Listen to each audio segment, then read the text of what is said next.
Saudara-saudari terkasih, pada hari ini, Selasa, 25 Maret 2025. Bacaan dari Injil Lukas, bab 1, ayat 26 sampai dengan 38. Marilah kita berdoa. Dalam nama Bapa, dan Putra, dan Roh Kudus. Amin.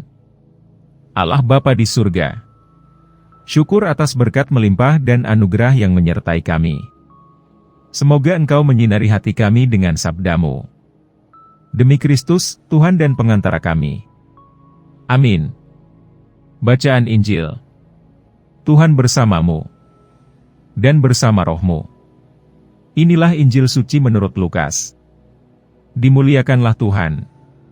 Dalam bulan yang ke-6 Allah mengutus malaikat Gabriel ke sebuah kota di Galilea, bernama Nazaret, kepada seorang perawan yang bertunangan dengan seorang bernama Yusuf dari keluarga Daud. Nama perawan itu Maria. Ketika masuk ke rumah Maria, malaikat itu berkata, "Salam, hai engkau yang dikaruniai, Tuhan menyertai engkau." Maria terkejut mendengar perkataan itu, lalu bertanya di dalam hatinya, apakah arti salam itu? Kata malaikat itu kepadanya, "Jangan takut, hai Maria, sebab engkau beroleh kasih karunia di hadapan Allah. Sesungguhnya engkau akan mengandung dan akan melahirkan seorang anak laki-laki, dan hendaklah engkau menamai dia Yesus. Ia akan menjadi besar dan akan disebut Anak Allah yang Maha Tinggi. Dan Tuhan Allah akan mengaruniakan kepadanya tahta Daud, bapa leluhurnya. Ia akan menjadi raja atas kaum keturunan Yakub sampai selama-lamanya, dan kerajaannya tidak akan berkesudahan." Kata Maria kepada malaikat itu, "Bagaimana hal itu mungkin terjadi, karena aku belum bersuami?" Jawab malaikat itu kepadanya, "Roh Kudus akan turun atasmu, dan kuasa Allah yang Maha Tinggi akan menaungi engkau, sebab itu anak yang akan kau lahirkan itu akan disebut Kudus, Anak Allah. Dan sesungguhnya, Elisabet, sanakmu itu, ia pun sedang mengandung seorang anak laki-laki pada hari tuanya, dan inilah bulan yang ke-6 bagi dia yang disebut mandul itu. Sebab bagi Allah tidak ada yang mustahil." Maka kata Maria, "Sesungguhnya aku ini adalah hamba Tuhan, terjadilah padaku menurut perkataanmu itu." Lalu malaikat itu meninggalkan dia. Demikianlah sabda Tuhan.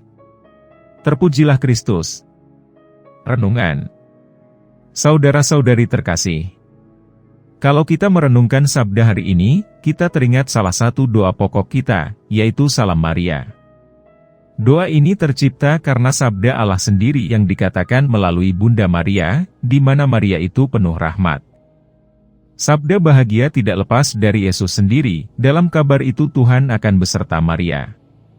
Maka kuasa doa itu sungguh besar kalau kita menghayati dengan sungguh, karena ada misteri penyelamatan bahwa Tuhan menyertai Maria, juga kita sebagai gereja juga disertai Tuhan. Warta sukacita itu kita rayakan untuk melihat kemuliaan Tuhan yang hadir dalam kehidupan manusia dan menjadi penyelamat. Penyelamatan itulah yang menjadi harapan kebahagiaan bagi banyak orang. Maka, tentunya kita juga mempunyai tujuan untuk merasakan kebahagiaan yang abadi. Dan warta yang kita dengarkan itu akan berubah jika kita dekat dengan Yesus dan Bunda Maria. Dengan kedekatan itu, kita akan memelihara sabdanya sebagai terang kehidupan. Semoga Tuhan memberkati. Amin.